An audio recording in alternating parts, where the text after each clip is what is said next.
college campus that's bubbling with as much excitement and joy as this one? It's breathless. And if you don't believe me, ask the 315 orientation leaders who had to blow up over 16,000 balloons.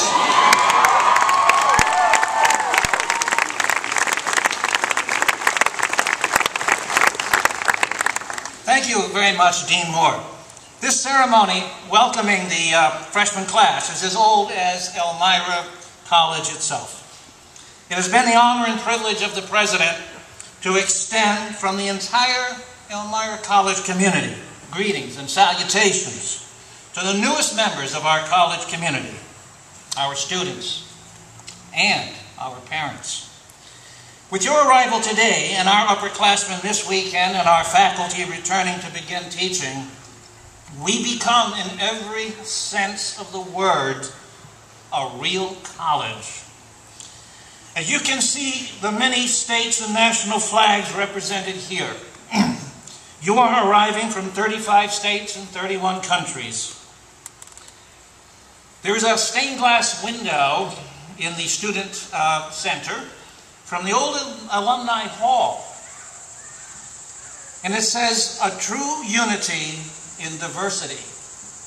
And that's what we have here at Elmira College.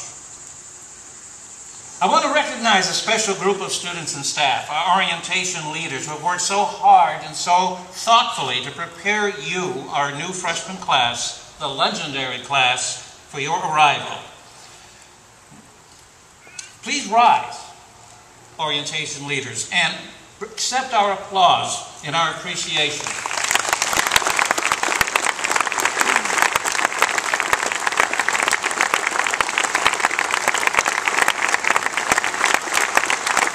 Thank you so much. Let me reach back to a time and a tradition much earlier before Elmira College. The 1st century BC. At that time, the Roman poet Gaius Valerius Catullus, in a moving elegy in honor of his younger brother, ended his oration with this phrase, "Atque in perpetuum, frate, ave atque vale." This phrase, "ave atque vale," became memorable. You might say even legendary, and was adopted by just about every Roman citizen when they met each other. They would greet each other and say, "Ave atque vale." It's similar to what we today say when we greet someone. Hello. Now, when you translate the phrase, it actually means hail and farewell.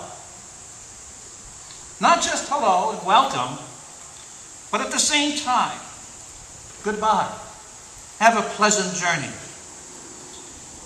To our incoming freshman class, the legendary class of 2016, this is your Ave atque vale moment.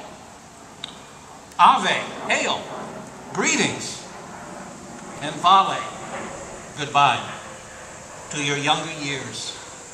In a very special way, farewell to your dear parents and loved ones. To our parents and other loved ones here gathered, please stand and be recognized with our applause. Please.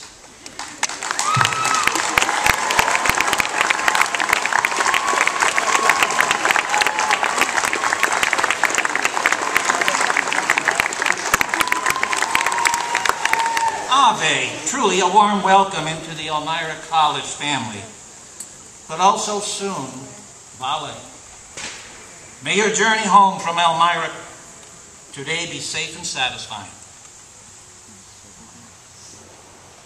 Thank you for entrusting to us your deepest treasures, your greatest loves, those for whom no sacrifice is greater, your sons and daughters, as they begin their journey to adulthood. Our pledge to you is to live up to your expectations, to give to your children the ability to discern what is true, good, and beautiful, and to grow in knowledge, wisdom, and grace.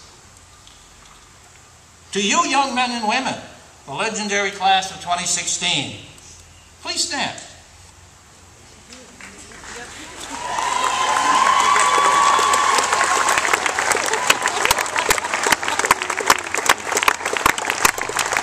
Hail to Elmira College, and farewell to the things of childhood.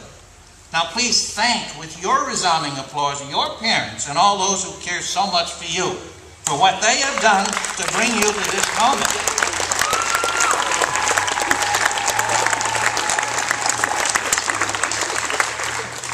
Ave, hail to Elmira College. The Poet Laureate of England, John Masefield, spoke eloquently, you can sit down now, of what a college is in essence, when he said, "There are few earthly things more beautiful than a university. It is a place where those who hate ignorance may strive to know, where those who perceive truth may strive to make others see, where seekers and learners alike, banded together in the search for knowledge, will honor thought in all its finer ways, will welcome thinkers in distress or in exile, will uphold ever the dignity of thought and learning, and will exact standards in these things. They give to the young in their impressionable years the bond of a lofty purpose shared, of a great corporate life, whose links will not be loosed until they die. They give to young people that close companionship for which youth longs, and that chance of the endless discussion of the themes which are endless, without which youth would seem a waste of time.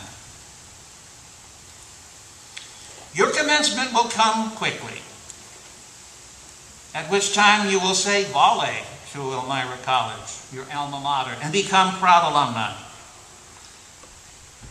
In his inaugural address on August 7th of 1856, Augustus Coles, the first president of Elmira College, said, "I confidently believe that it, Elmira College, will succeed, but its tender infancy must be carefully guarded and cherished. Sympathy, cooperation, and sacrifice must be contributed. With these, the Elmira Female College will become a blessing and an honor to this community, and it will not be too much to say to this country and the world." Your education at Elmira College is about questions first, and secondly, the answers. Most people have no idea what the questions are for the facts that they know. The author James Thurber commented, "It is better to know some of the questions than all of the answers."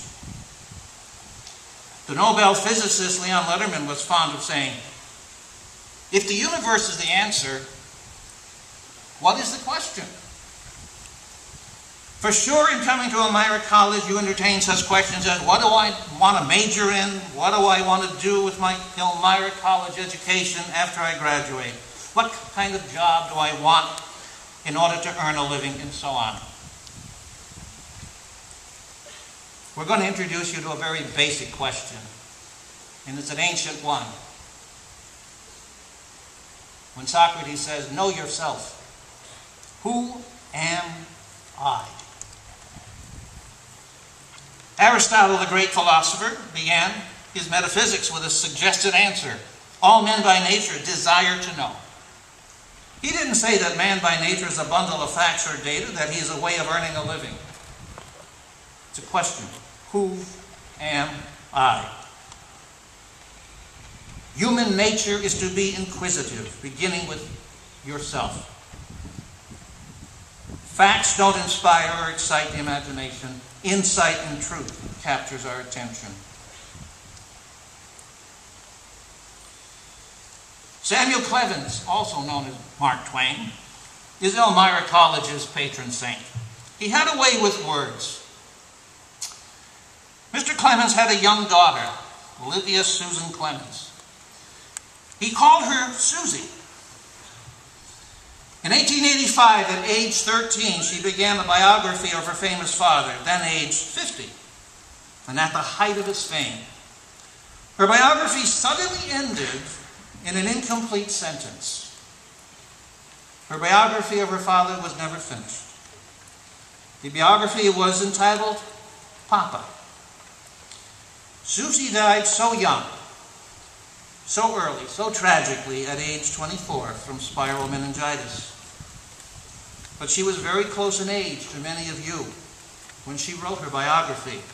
In 1901, Mr. Clemens, who was profoundly saddened and constantly haunted by his loss of his daughter, wrote a deeply affectionate and extensive commentary on his daughter Susie's many insights that she wrote about him in her innocent hand.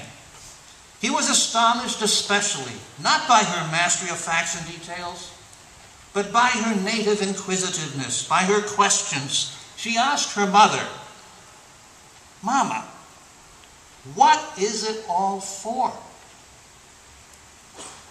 He goes on to say, "Its untaught grace and simplicity are a child's, but the wisdom and pathos of it are of all the ages that have come and gone since the race of man has lived and longed and feared and doubted." When her mother told her not to cry over little things, she responded, "Mama, what is little things?" Questions and more questions. Her mother struggled but couldn't give an answer. Mark Twain then simply and humbly summarized, "Her intuitions and ponderings seem to have taught her all that my 60 years have taught me." So education is ave atque vale, a strong hail and welcome to growing up into the exciting search for truth, goodness, and beauty that is ahead. And it is vale, a transcending of the past and a leading out from oneself into the future. For you, the legendary class of 2016, this is your moment of emergence into adulthood from your teenage years. Hail to Elmira College. Lean on us in the coming weeks, months, and years as you seek answers to your questions. Welcome to the best years of the rest of your life. Thank you.